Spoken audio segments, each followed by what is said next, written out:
Gracias, y gracias Ima, y gracias a la Real Academia de San Fernando para llevarme unos kilómetros de los Estados Unidos aquí. Y hoy, lo siento, no tengo un PowerPoint, voy a hablar de conceptos más platónicos que visuales esta tarde. Y como he enunciado en el título de mi charla, quiero utilizar la figura del Marqués de Vagenclan como una persona emblemática de una época en que España, como una nación o como un país, todavía no habían desarrollado una política ni firme ni fija con respecto a la protección del patrimonio histórico artístico nacional. En ese sentido, como sabemos todos, España no se quedó solo, porque hubo pocos países al principio del siglo XX que habían formulado una política clara con respecto a la protección de todos sus bienes culturales. Quizás unos antigüedades esta mañana, como hemos escuchado, pero a todas obras de arte no. En todas partes el problema fue más o menos lo mismo. ¿A quién perteneció el pasado?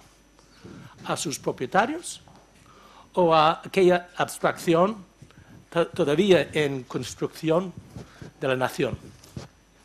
Y aquí en España, como en otros países, las respuestas a esas preguntas se diferenciaban y son directamente relevantes al tema de este coloquio, porque se revelan un país bastante dividido, uno que todavía no había decidido si los derechos de la nación tenían precedencia sobre el concepto casi consagrado de la propiedad privada, sea de un particular, sea de una institución, sea de la Iglesia.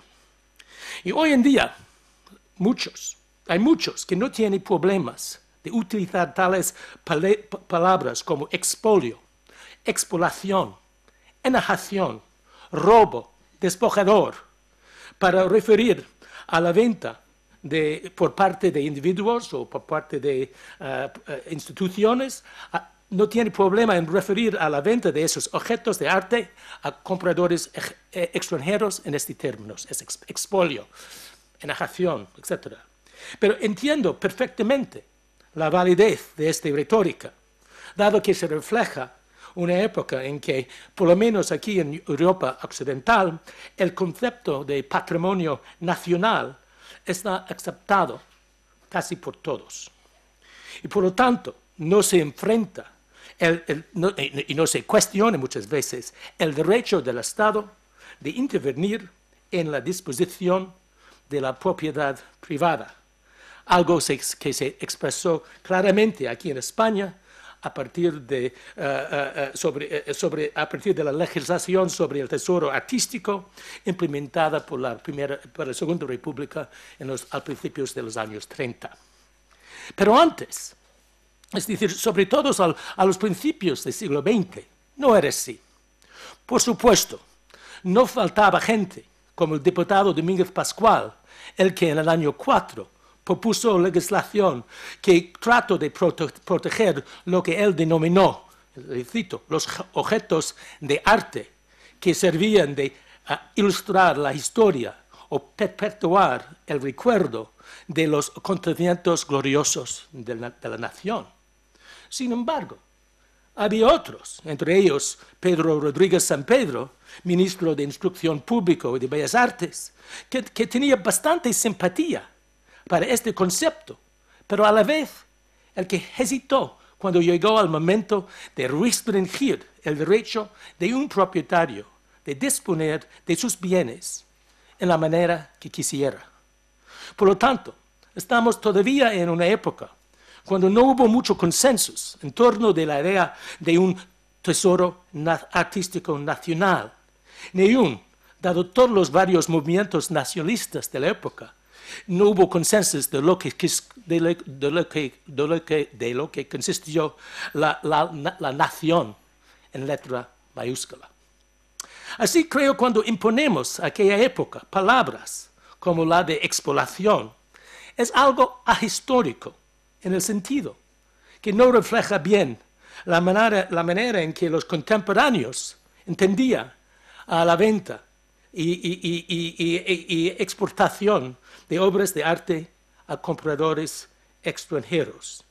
Y desde mi punto de vista de historiador, es mucho importante tratar de entender estas ventas, estas exportaciones, dentro de su propio contexto histórico, utilizando, espero, la metodología, el vocabulario, la retórica de la época. Y creo que este intento de contextualizar dentro de la época es una manera que nos ayudará a entender mejor personas como el marqués de Vega Inclán, el que vivía casi una doble vida. Por un lado, el de un marchante de arte, dispuesto a vender importantes objetos de arte en el extranjero, y por otra parte, el de protector, defensor del patrimonio artístico español. ¿Y cómo? La pregunta es cómo se explica esta doble vida, un comportamiento que hoy en día nos parece algo contradictorio. Pero antes de llegar al marqués, permíteme mencionar unas otras personas de época cuyas actividades en el mundo de arte y personas cuyas actitudes en frente de la exportación de los bienes artísticos o culturales del país son difíciles de caracterizar. Y empiezo con una correspondencia relacionada a la venta y la exportación de la famosa biblioteca sevillana del Marqués de Jerez de los Caballeros al famoso neoyorquino Arthur Milton Huntington en el año 1902. Para Huntington, el que sonaba de establecer un gran centro de estudios españoles en Nueva York, esta biblioteca representó la benedicción del cielo, en el sentido que le ofreció la oportunidad de adquirir en una colección bajo de otras circunstancias estuviera casi imposible conseguir. Pero ¡pum! Se puede comprar miles de buenos libros a la vez. Y admitió, justamente después de la venta, que habían españoles que le habían escrito criticando la venta y describiéndola como una pérdida para el país, es decir, España.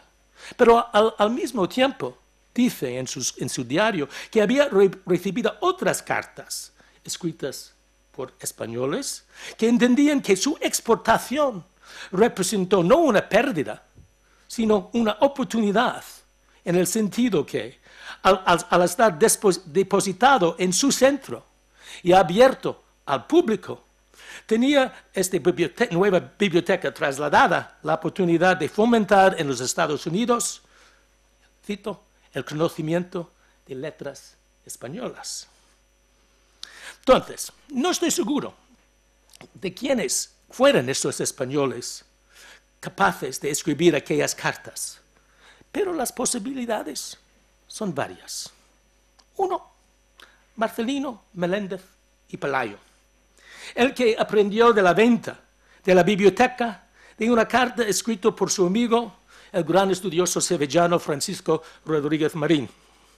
Para la venta representó una gran desgracia, una tristeza.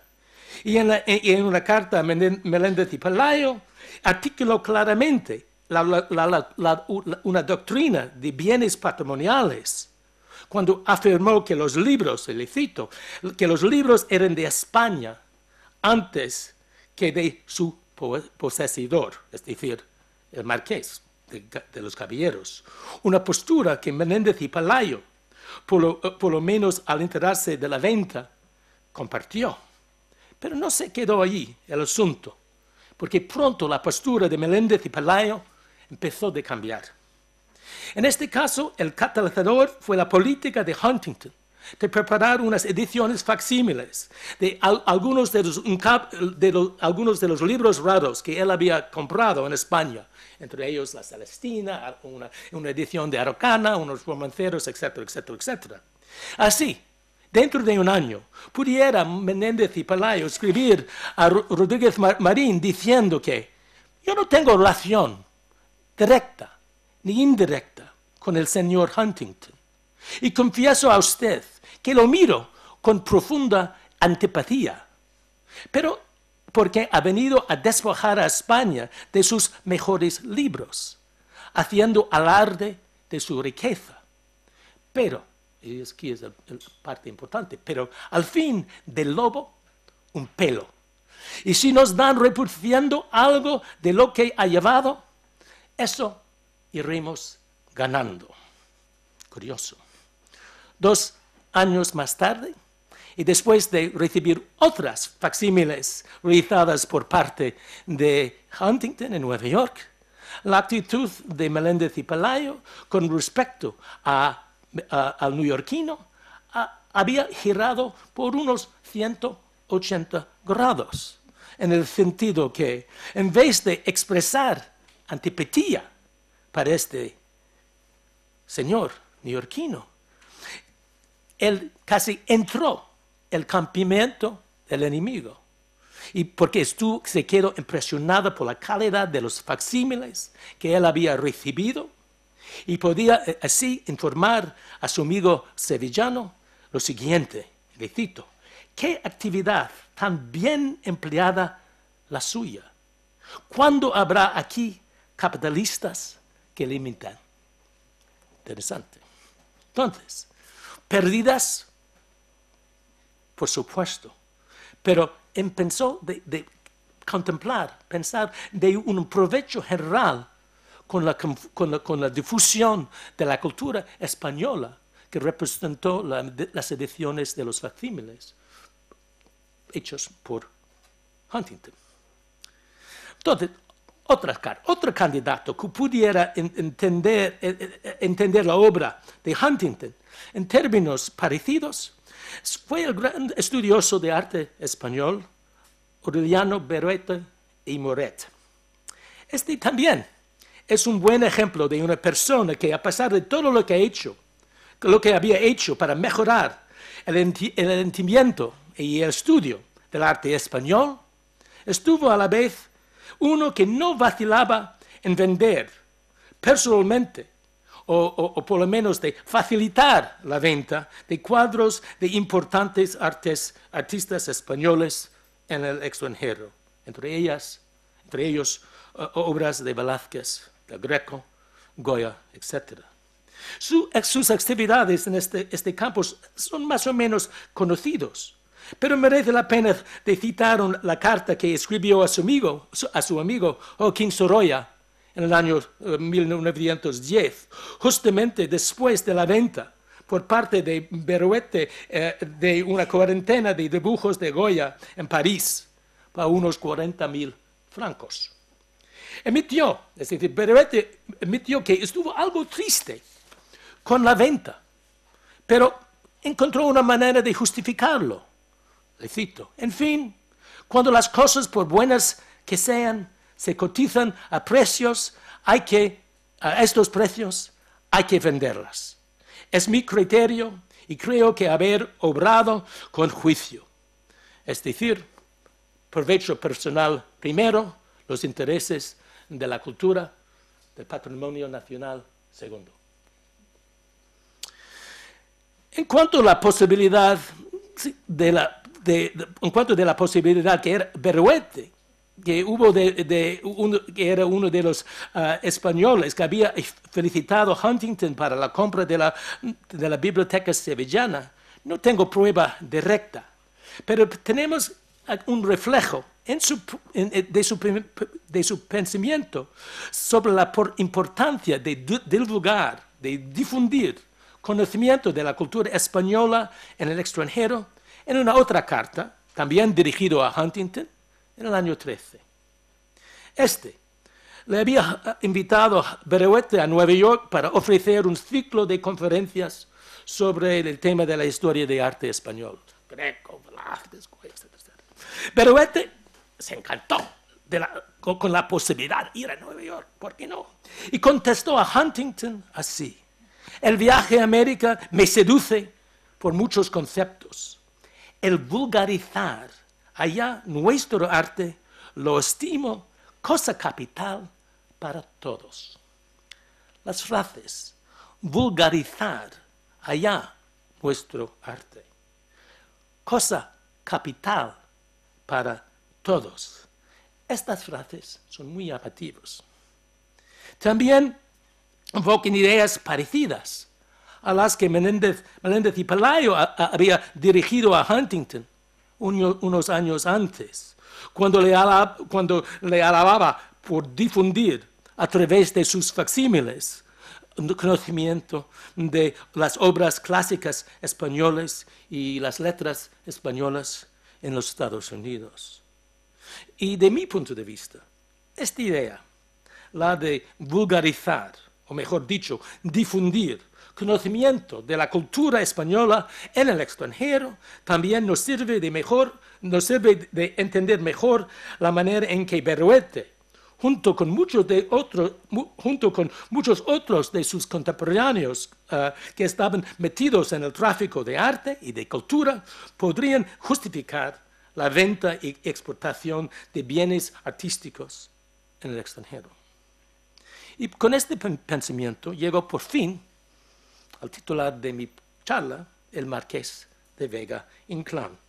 Una figura que me imagino que también había escrito una de las cartas a Huntington, felicitándole por su compra de la biblioteca del Marqués de Jerez de los Caballeros, en el nombre de fomentar en los Estados Unidos el conocimiento de letras españolas. A este público, imagino, el Marqués de Vega Inclán no necesita una larga introducción. Su historia, sobre todo sus actividades en favor del patrimonio artístico nacional, están bien conocidos. Incluyen entre estas actividades la fundación de la Casa Museo del Greco en Toledo, la de la Casa de Cervantes en Valladolid, la del Museo Romántico aquí, la rehabilitación de la Sinagoga del Tránsito en Toledo, la de la Casa de los Tiros en Granada, la del barrio de Santa Cruz Sevillana, la restauración científica de la Alhambra y sus varias iniciativas de carácter turística, entre ellos la creación de la red de paradores nacionales que él fomentó como director de la Comisaría Regio de Turismo, un cargo que ocupaba desde la creación de aquel organismo en 1911 hasta 1929. La historiografía en torno de este personaje está casi hagiográfico, está escrito en su favor. Como se demuestra su más reciente biografía, la de José María Campos Sentién, obra del año 8. Esta obra es poco más que un refrito de lo que se puede encontrar en la biografía del año 1966, obra escrita por un discípulo directo del Marqués, el arquitecto Vicente Traver Tomás. Sin embargo, durante los últimos años, varios estudiosos españoles, entre ellos José Álvarez Lopera, María José Ruiz Martínez, que está aquí, y sobre todo María Luisa Martínez Robles, han documentado el papel central que el Marqués desempeñaba en la venta y exportación de importantes obras de arte español. Hay un cambio en las biografías, en la historiografía, de estudios hagiográficos, de un santo que protegió todo el patrimonio nacional, a un tipo de expoliador. Y estas obras han demostrado la manera que el Marqués servía como un middleman o un intermedio entre marchantes extranjeros como Durán Ruel en París y varias familias nobles españoles que estaban interesados por una razón u otra, necesidad económica, falta de interés, etc., en vender cuadros y otros objetos de arte. Y la prueba Solamente hay que leer el viaje a España escrito por Maya Graf, donde se encuentra el marqués de Vega-Inclán llevando Maya Graf a las casas de varios nobles madrileños, marqués de Casatorres, el marqués de Socorro, poseedores de varias obras del Greco, de Goya, y esas visitas no fueron inocentes. Al mismo tiempo, estos estudiosos han demostrado que el marqués sí mismo actuaba como si fuera necesario, como un marchante de arte sí mismo, personalmente llevando cuadros a París, a Londres, a Nueva York, cuando visitó aquella ciudad en camino a California en el año 1913. De hecho, gracias a estas obras, ahora tenemos una idea bastante clara de lo que René Gimbel, otro marchante de arte parisiano, implicaba cuando, en el año 28, describió al marqués de Vega-Inclán como, en el cito, el marchante de cuadros más grande de España. Exageró Gimbel solo un poco, visto que parece que el marqués, o directamente o indirectamente, estaba envuelto en la exportación de una veintena de cuadros atribuidos al Greco, junto con otras atribuidas a Velázquez, Goya, etc. Faltamos las facturas, pero prueba de la participación activa del marqués en este comercio viene de las correspondencias con varios contemporáneos, sobre todo Aurelio de Berruete, Sorolla, Zuloaga, los dos Madrazo, Ricardo, Raimundo, todos de los cuales, junto con el marqués de Vega-Inclán, también hacían lo mismo, la compra-venta de cuadros y su exportación al extranjero. Por supuesto, las motivaciones de esos señores en este tráfico no estaban exactamente iguales. Berruete, al parecer, junto con Ricardo y Raimundo de Madrazo y Zuloaga, lo hacían probablemente para aprovecharse de los precios cada vez más altos que los extranjeros, sobre todo los grandes coleccionistas norteamericanos, estaban dispuestos a pagar para unos cuadros atribuidos a los grandes maestros españoles. Pero en cuanto a los bienes eclesiásticos, la venta de objetos que pertenecían a un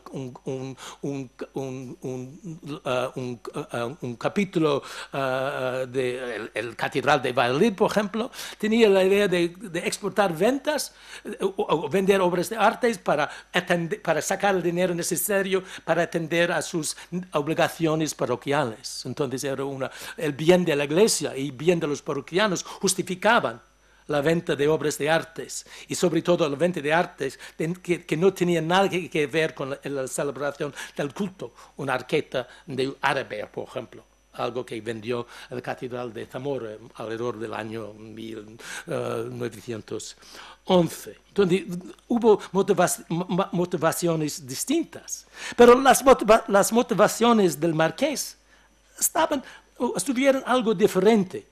Y este es un tema que la biografía existente, aún lo más reciente, no explora muy bien. Claro, la idea de tener dinero, de sacar provecho personal, le interesaba. De esto no hay duda.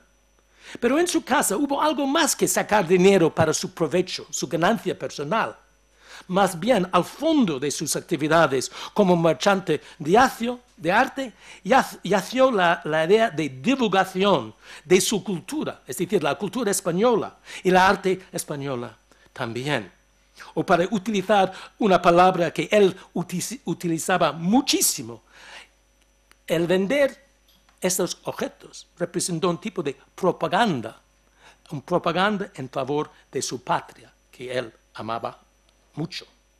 Y así el hilo conductor, yo creo, en todas sus actividades, es decir, en el tráfico del arte, fue su idea de convertir a España en un destino turístico de primera fila, uno igual, aún más importante que Francia o Italia, es decir, los países en aquellos momentos donde iban la mayoría de turistas ricos, sobre todo los ingleses y los americanos. Todavía no está claro cuando el marqués formuló esta idea, es decir, vender el arte para razones propagandísticas. Pero estuvo ya en su cabeza cuando, alrededor del año 3, empezó a pensar de la Casa Museo El Greco en Toledo, un proyecto que, por lo menos al principio, que él subvencionó con sus propios fondos. De hecho, parece que empezó sus actividades como marchante, no para enriquecerse, pero para conseguir el dinero necesario financiar este proyecto.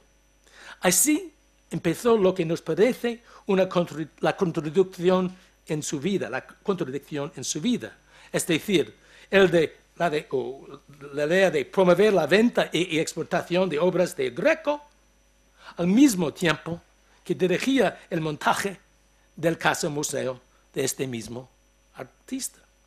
Y su correspondencia con Sorolla demuestra claramente esta doble vida. Y en una carta escrita justamente después que él había facilitado la venta de un cuadro de Goya a los Havemeyer en Nueva York, el marqués se arrepintió del hecho que no lo había vendido por más esta obra. Y se arrepintió que lo vendió por poco dinero, pues me causaba la necesidad para mi eterna cabronada de Toledo, es decir, los gastos de la Casa Toledo. Así bien, pero aquí es necesario entender que desde casi el principio, el Wegener contempló la Casa Museo no como un fin en sí mismo, pero un eslabón, un primer paso, el núcleo de un proyecto mucho más grande y mucho más ambicioso.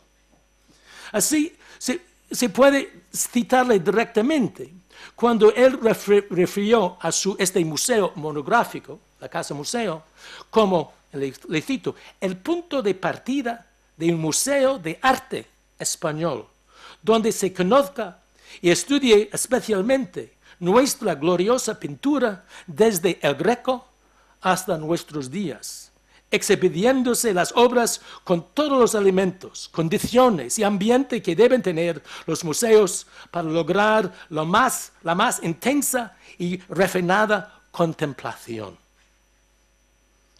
Más refinada contemplación.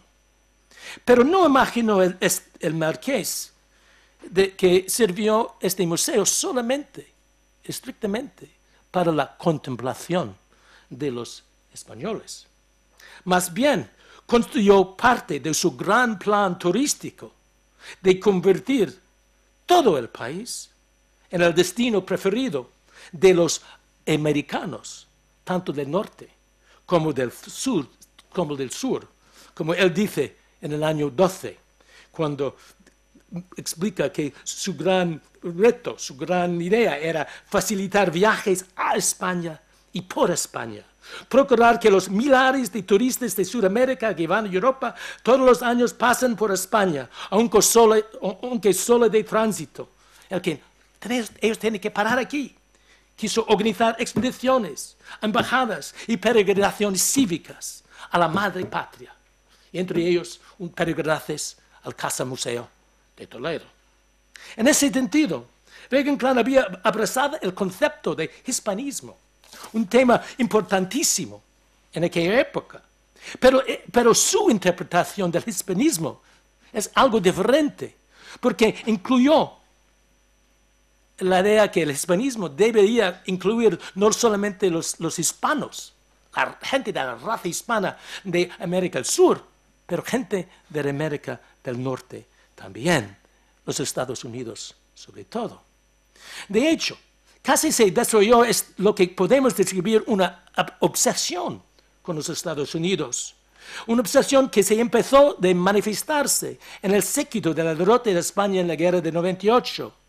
Un conflicto que, como he escuchado esta mañana, que demostró la riqueza y potencia militar de los yanquis, mientras en comparación a la relativamente la pobreza y flaqueza de España. Y de aquel momento, creo yo, fecha el interés del marqués de Vega Inclán de colaborar con cualquier yankee, sea un Huntington, sea un Havemeyer, sea un Frick, sea un Deering, que demostraba un interés en la promoción de España y de su cultura. Intereses, estoy casi acabando, creo que estoy bien de tiempo. Intereses monetarios seguramente influían sus relaciones con estos señores. Pero aparte de eso, miraba a estos señores como las personas cuyo interés en la cultura, el arte español, podía servir como promotores, catalizadores, para utilizar esta palabra otra vez, catalizadores capaces de dirigir una riada de turistas norteamericanos en la dirección de España.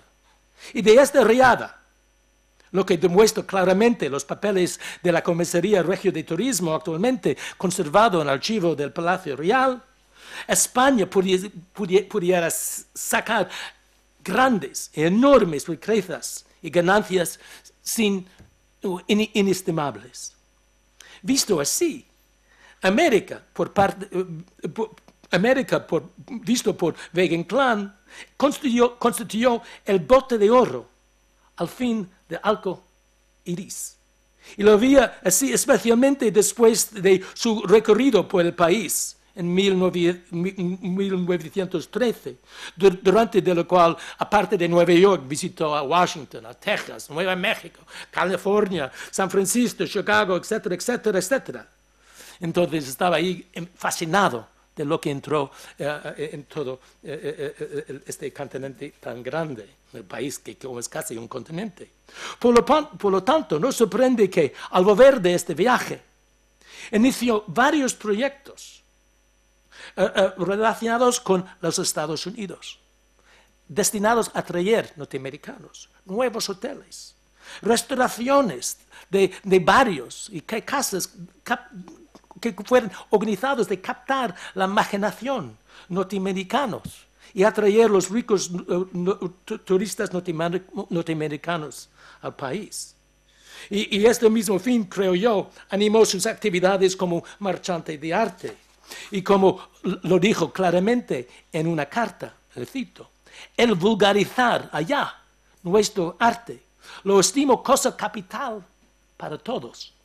Y añadió que con este dinero que pensaba de ganar allá con la venta de cuadros, tendría la posibilidad de subvencionar todas sus fundaciones españolas, algo que se llamó su legado familiar. En este sentido, se puede mirar a Vega Inclán como un maquiavélico. Para él, el turismo a gran escala, junto con sus varios proyectos culturales, justifica los medios, es decir, la venta de unos pocos cuadros. Vista así, cada venta, cada exportación, no constituyó una pérdida, ni de una explotación, ni de una enajenación del patrimonio artístico nacional. Representó, al revés, una inversión destinada a mejorar la imagen del país en el extranjero y por este medio enriquecer la nación en general.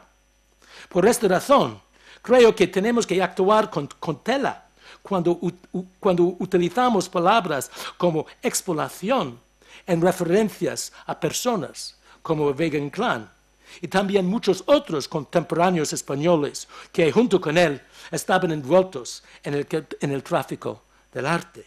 Los hechos históricos nunca son tan sencillos como parecen y siempre es mejor, creo yo, entenderles bien y entenderles dentro de los criterios y el vocabulario de la época en las que ocurrieron. Y nada más. Y gracias. Muy bien.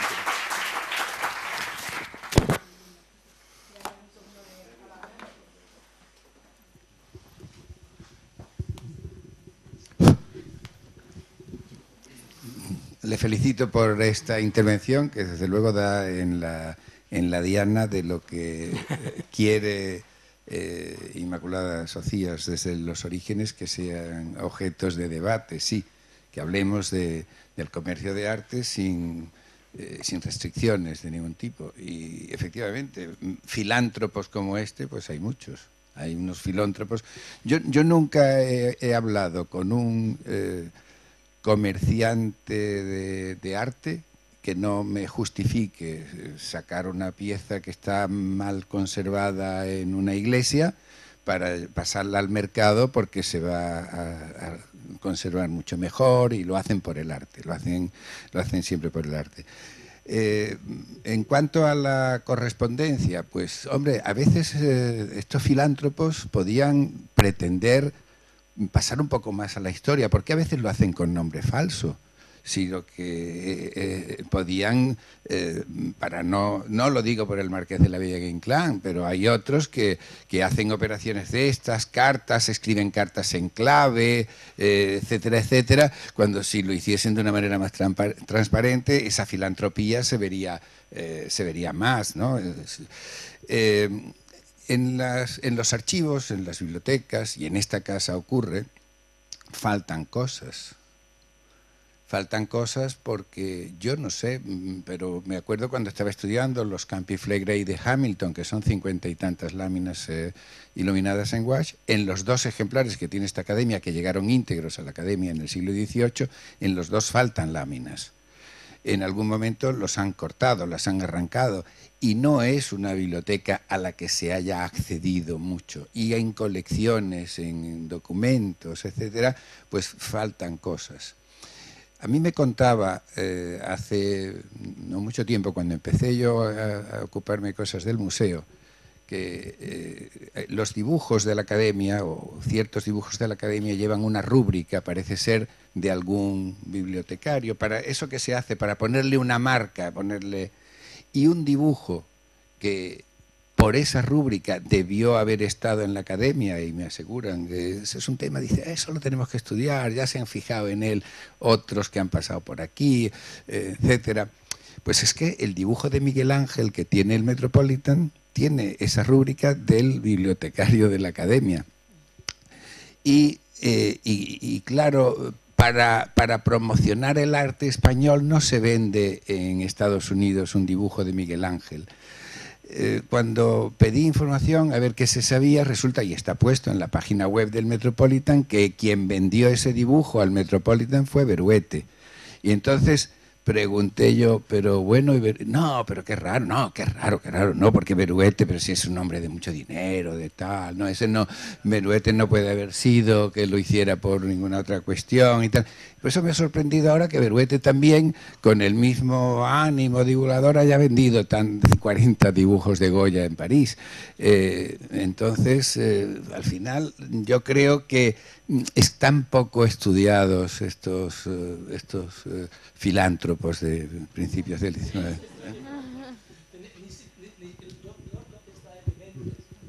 Es que estamos empezando, porque muchos de los archivos de esos, es muy difícil entrar al archivo de los Madrazos, por ejemplo, casi imposible. Pero, y la correspondencia muchas veces hacen referencias, ecos de estas ventas, estas exportaciones, porque no quieren ponerlo todo bajo la luz del día. Entonces, mucho pasa en plan medio secreto o totalmente secreto. Utilizaban otros intermedios, artistas de varios tipos, amigos, para llevar cuadros de un lugar a otro. Entonces, hay un tipo de tráfico, no voy a decir totalmente clandestino, pero medio clandestino, porque ellos sí mismos quisieran proteger sus reputaciones, y yo entiendo perfectamente.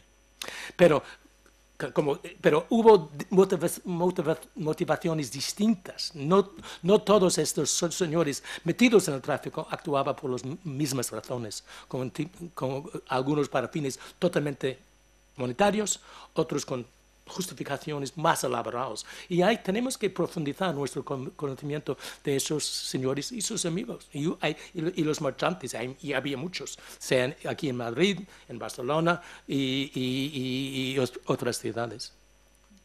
Sí, yo quiero decir una cosa muy brevemente, que actualmente todavía se está diciendo que Huntington no compró, no quería comprar ninguna pieza en España porque no quería desvalijarla. Esto es una mentira, o sea, porque el señor Huntington tenía una red de marchantes americanos y españoles que compraban para él, en París, en Madrid y en Sevilla.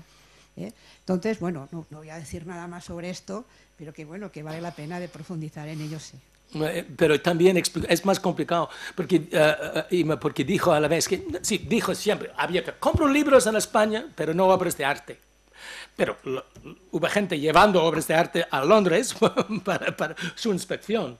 Pero a la vez quejaba una vez de comprar obras de arte. Hubo unas experiencias malas en Sevilla, en Madrid, donde dije, los sevillanos son tramposos, piden demasiado para sus obras de arte, no quiero negociar con ellos, son como gente de los bazares orientales, de Egipcio, y quiero vender con gente más racional, como los parisianos, Duan, Harris y otros. Entonces, es decir, se fastidió mucho con el hecho que los vendedores aquí sobrevaliaban sus obras. No sé si es cierto o no, porque no soy experto en esas cosas.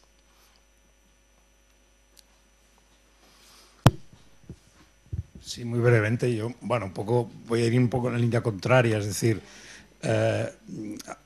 bueno, desengañémonos, el arte es un producto comercial, así lo ha sido siempre y lo fue el 19. Entonces habría que distinguir lo que es vender una cosa que es patrimonio de una persona y por tanto robar y venderlo, pero claro, los bienes de la Iglesia son de la Iglesia y la Iglesia los ha vendido todos. Por tanto, los que han vendido estas cosas es lo que hay. Es decir, por tanto, no podemos ser un poco ingenuos, decir, bueno, los que compran arte son coleccionistas, son mecenas, son gente valiosa, y esos mismos coleccionistas cuando venden son unos sinvergüenzas. Hombre, no exactamente así, diríamos. Es decir, hay que matizarlo. Es decir, lo que está bien es que sepamos qué es cada cosa y demos el nombre que corresponde, pero claro, es decir, bueno, es la Iglesia que vendía las obras de arte, y las vendía a los marchantes que los vendían a los coleccionistas. Esto es lo que hay. No hay más. Ahora, si sale una obra de la Academia o del Museo del Prado o del Buen Retiro, pues eso ya tiene otro cariz, porque claro, eso tiene un propietario que no ha sido consultado para ser expoliado. Esa es la diferencia. Entonces, bueno, pues este señor pues, hacía comercio como todos muchos otros que hemos visto en esa sesión. Esto es lo que hay, no hay más. Y luego, claro, son cosas muy difíciles de valorar. El duque, el marqués de Jerez de los Caballeros, se vende la biblioteca porque tiene deudas de juego. Bueno, pues esto pasa a veces en la aristocracia, se aburren, juegan y pierden. Bueno, se vende la biblioteca.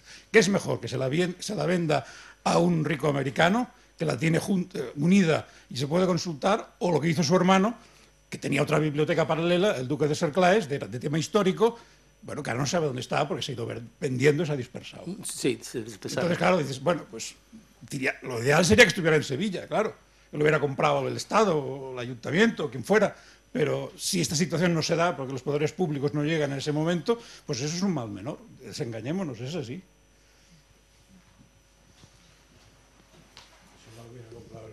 Hay otra persona.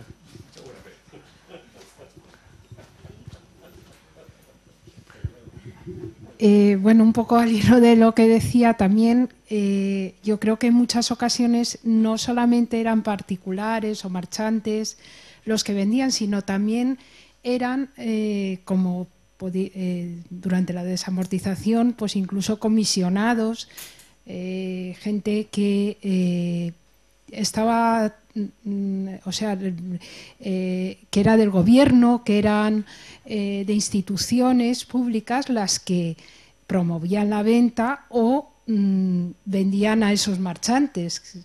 Yo por documentación que he visto, en el caso de, lo criticaba Juan Gálvez en Toledo, que era comisionado de la Academia, y veía que allí los comisionados enviados, bueno, por el gobierno eran los que promovían las ventas de los bienes eclesiásticos, sí. Los bienes de los monasterios y de los bienes o sea, no solamente era gente particular o marchantes o eso, sino que incluso estaban metidos pues de las diputaciones, de los gente del gobierno provincial, etcétera. Sí. Las redes son complicadas, muy complicadas.